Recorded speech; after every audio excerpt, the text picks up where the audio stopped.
భారతీయ సాహిత్య తొలి నవల భట్టబాణ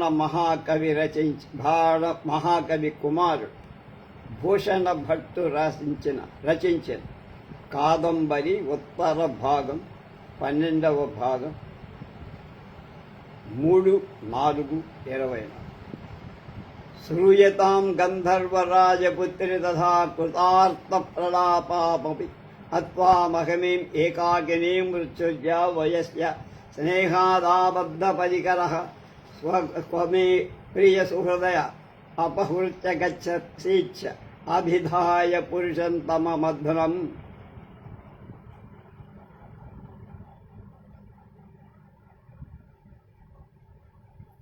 బద్ధనంజయ జవేన ఉదయుపతము సతు మే ప్రతివచనం మదత్వైవ గీర్వాణవర్త్మన విస్మయో ఉత్ఫుల్లనయనైరాలోక్యమానో వైమానికై అవగుణికుంఠిత ముఖీం ఉన్ముచ్యమాన గగనమార్గో దివ్యాంగనాభిసారికాలోల తారకేణ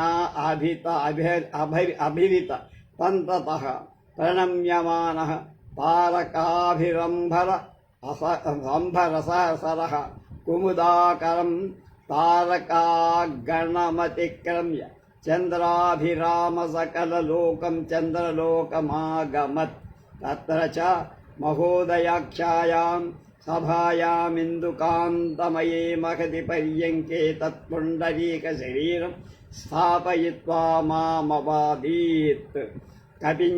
కపింజలజానీహి మాంచంద్రవస మహం ఖలూదయ జగతో జగదనుగ్రాహాయ స్వవ్యాపార మనుతి తిన్నతేవతే ప్రియవయస్యేన కామాపరాధా జీవితం సముజ్జరితా నిరపరాధ సంసప్తః దురాత్మన్నిందుః హృదహృతక యథాహం త్వయాకరై అప్సవాప్తినః ఉత్పన్నానురాగో ప్రాప్త హృదయవల్లభా సమాగమ సుఖః ప్రాణైర్వియోజిత స్వధాత్మపి కర్మభూమిభూతే అస్మిన్ భారతే వర్షే జన్మని జన్మేన్యేవమేవ ప్రాప్తానురాగో ప్రాప్త సమాగమ సుఖః తీవ్రతమాం హృదయవేదనాభర అనుభవూయ జీవితముత్ప్రేక్షసేతి.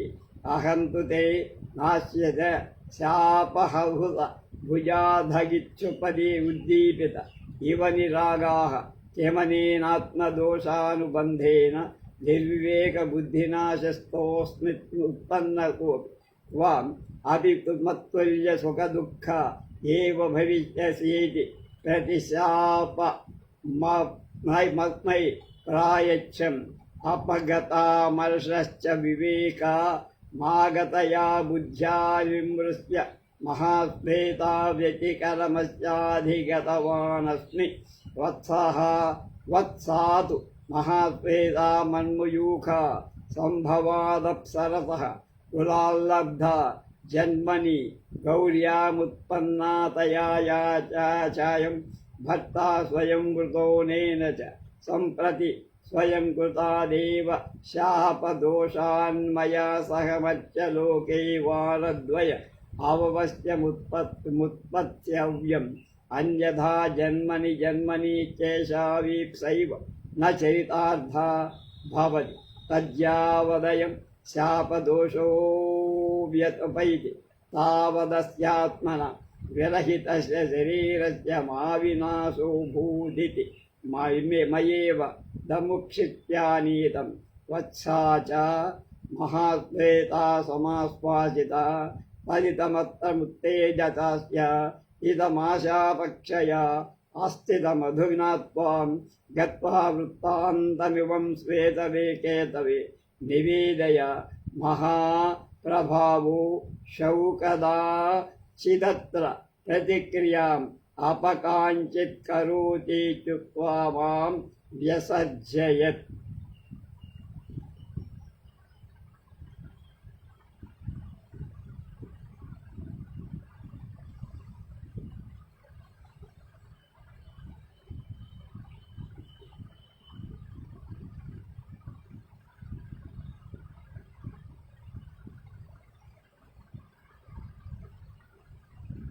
కాసేపు ఇందాక అంత అశోకదంలో పడేసి తోసేసింది గుర్రాన్ని.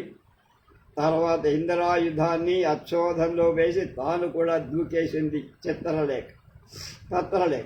వాళ్ళు ముడిగిన కాసేపటికి ఒక తపస్వి కుమారుడు సరస్సు నీటి నుంచి పైకొచ్చి ఆయన తలపైన పాచి తీగల్లాగా చుట్టుకొని నీటి బొట్లు కారుతుండగా మొగంపై వాలుతూ జడలన్నీ ఉన్నాయి.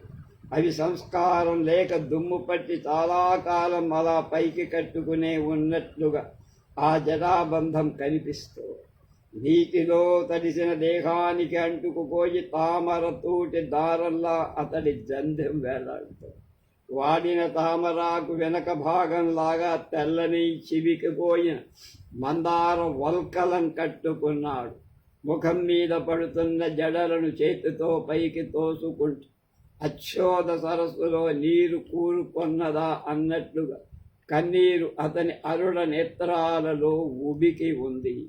చిన్నాభిన్నమైన ఆకారంతో ఆ తాపస కుమారుడు హఠాత్తుగా పైకొచ్చాడు. కన్నీరు నుండి చూపు ఊరికే చూస్తున్న మహాశ్వేత దగ్గరకు వచ్చి ఆవేదనతో ఎలుగు అరాల్పడగా అంటుంది, గంధర్వ రాజపుత్రి, మరో జన్మ ఎత్తినట్టున్న నన్ను మీరు గుర్తించారా? అలా అడగగానే ఆమె మనసులో శోకం ఆనందం పెనవేసుకోగా గభారున లేచి నమస్కరించి అంటోంది, భగవాన్ కపింజల, నిన్ను మీరు గుర్తించలేనంతటి నిన్ను కూడా గుర్తించలేనంతటి పాపాత్మురాలనుకున్నావు. అయినా నా వంటి ఆత్మజ్ఞానినట్లా అనుకోవాల్సింది. లేకపోతే వట్టి వ్యామోహంతో పుండరీకుడు దివంగతుడైనా ఒంటిగా ఇలా బతుకుతూ ఉంటానా? ఇంతకు ఆయనను ఎత్తుకుపోయిందెవరు? ఎందుకు? ఆయన సమాచారమే, ఎక్కడున్నాడు? నీకేం జరిగింది? ఇంతకాలం ఏ సంగతి మాకేం తెలియలేదు. ఆయన్ను వదిలి నువ్వు ఒంటరిగా ఎలా వచ్చావు? రావటానికి కారణమే. ఆమె అలా అడగగానే కాదంబరి పరిజనం చంద్రాపీడుతో వచ్చిన రాకుమారుడు ఆయన వైపు ఆశ్చర్యంగా చూస్తాడు. కపింజలుడు ఇలా చెప్పడం ప్రారంభి, మహాశ్వేత, విను చెప్తా. ఎంతో దీనంగా విలపిస్తున్న నిన్నొంటరిగా విడిచి మిత్ర ప్రేమతో కచ్చ బిగించి ఎక్కడికి రా నా మిత్రుడికి తీసుకుపోతావు అంటూ ఆ పురుషుణ్ణి వెంబడించి అతడేమీ జవాబివ్వక దేవమార్గంలో వెళ్ళిపోయాడు. వైమానికులు ఆశ్చర్యంతో కళ్ళు విపార్చి చూస్తున్నారు. మేలి ముసుగులు వేసుకున్న దేవతా స్త్రీలు దారిస్తున్నారు. అభిసారకలైన తారకులు మంచు చూపులతో అక్కడక్కడ కనిపెడి నమస్కరిస్తుంది. అట్లా అతను ఆకాశ సముద్రంలో తేలి తామర తోటలా ఉన్న నక్షత్రలోకం దాటి వెన్నెలలు చెన్నెలు పోతున్న చంద్రలోకంలో ప్రవేశించి అక్కడ మహోదయమనే సభలో చంద్రకాంతమణిమయమైనటువంటి పెద్ద పాన్పుపై పుండరీకుడి శరీరం ఉంచి నాతో అన్నాడు, కపింజల, నేను ఎవరు అనుకుంటున్నావు? నేను చంద్రుణ్ణి. లోకం కోసం ఉదయించి నా పని నేను చేసుకుంటూ పోతుంటే నీ మిత్రుడు కామంతో జీవితం వదిలిపెడుతూ నా దోషమేమీ లేకపోయినా అనవసరంగా నన్ను శపించాడయ్యా. దురాత్మా చంద్ర, నీ వెన్నెలతోనే తమి చెంది నా మనోహరిని పొందలేక ఉండగా నువ్వు నీ కిరణాలతో తప్పింపజేసి నన్ను చంపేస్తున్నావురా. నువ్వు కూడా కర్మభూమి అయిన భారతవర్షంలో జన్మ జన్మలోనూ ప్రేమించి ప్రియురాలిని పొందలేక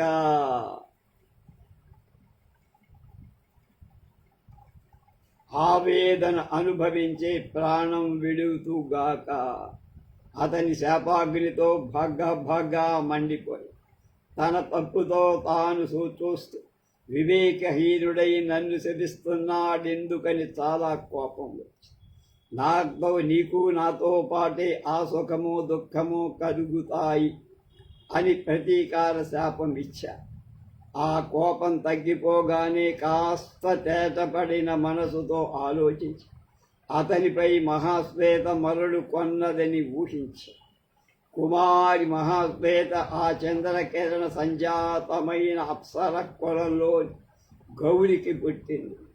అతని ఆమె స్వయంగా భర్తగా భరించి ఆ స్వయంకృత అపరాధంతో అతడు నాతో పాటు కనీసం 2 సార్లైనా భూమిలో పుట్టాల్సి ఉంది. లేకపోతే జన్మ జన్మలు అన్న ద్విరుక్తికి సార్థకత దక్కదు అనే నేను దీన్ని తీసుకొని వచ్చి వత్స మహాశ్వేతకు ధైర్యం చెప్పా. ఈ శరీరం శాపాంతం దాకా ఇక్కడే నా తేజస్సుతో పరిపుష్టమవుతూ ఉండని. నీవిప్పుడు వెళ్ళి ఈ వార్తను అతని తండ్రి శ్వేతకేతు మహర్షికి నివేదించి, మహాప్రభావం కల ఆయన దీనికేదో ఒక ప్రతిక్రియ చేస్తాడు అని చంద్రుడు నన్ను పంపించి వేశా. నేను మిత్రహీనుడై శోకావేశంతో గుడ్డిగా దేవమార్గంలో పరివెత్తుతూ మహాకోపిష్టి అయిన ఒక వైమానికుడిపై లంఘించి వెళ్ళా. అహంతు వినాకృతో యశ్చేవ శోకావేగాంధో గీర్వాణవర్త్మనాధావన్నన్యతమతి క్రోధం నం వైమానిక మలంఘయం సతు మాం దహన్ని సరోష అమృత విషరోతహృతభుజా భృకుటీ వికరాళేన చక్షుషా నిరీక్షా బ్రవీత్ దురాత్మాన్ విద్యాతపోబలగర్విత దేవమతి విస్తీర్ణేన గగన మార్గే త్వయాః ఉద్దామ ప్రచారిణీ త్వరంగమేని వోల్లంఘిత తస్మాత్ త్వరంగమ ఏవ భూత్వా మర్త్యలోకేవతర. అహం తు తం పక్ష్మాకృతాంజలిరవదం భగవన్ వయశ్చ శోకాంధేన త్వం వయోల్లంఘితో న అవజ్ఞానాత్ తత్ప్రసీద ఇమం శాపమపసంహరతి సతం సతు మాం పునరావాది దత్త ఏవ శాపః సంప్రతి మయా నాన్యథా భవితు మర్హతి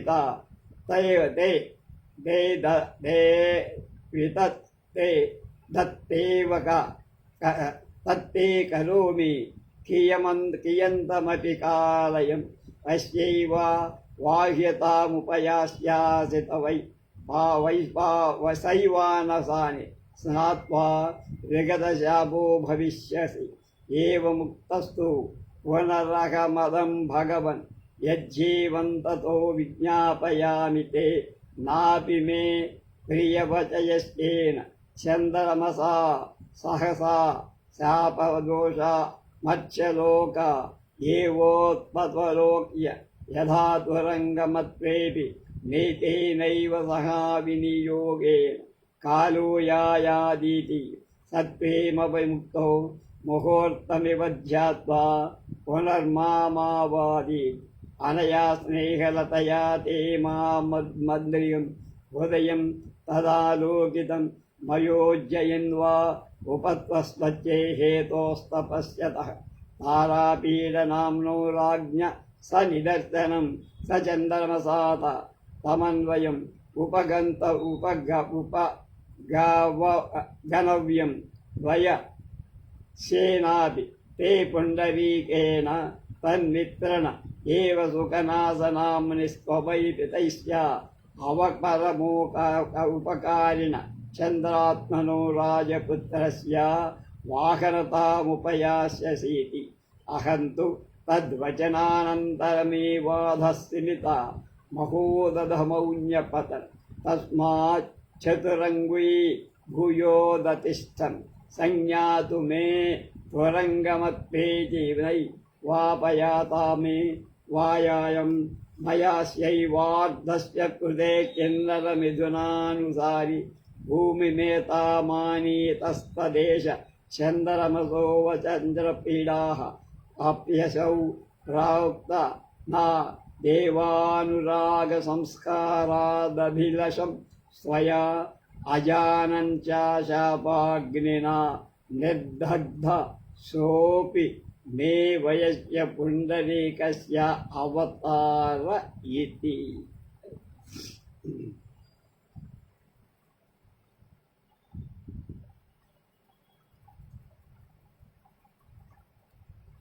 చంద్రుడు నన్ను పంపేశాడు.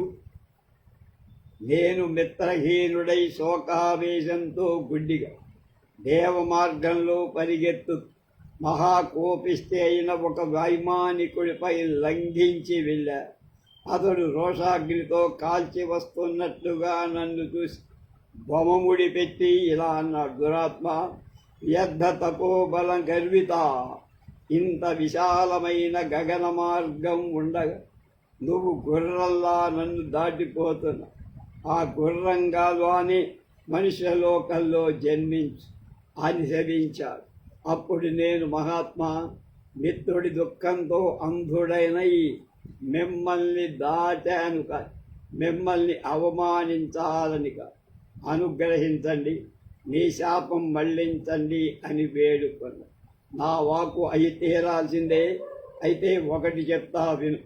నువ్వు ఎవరికి ఎన్నాళ్ళు వాహనంగా ఉన్నా అతను చనిపోగానే నీటిలో మునిగితే నీకు శాపాంతం అవుతుంది అని చెప్పి ఆ తపస్వి అని. అప్పుడు అతనితో తిరిగి అన్న, మహానుభావ, అయితే ఒక విన్నపు.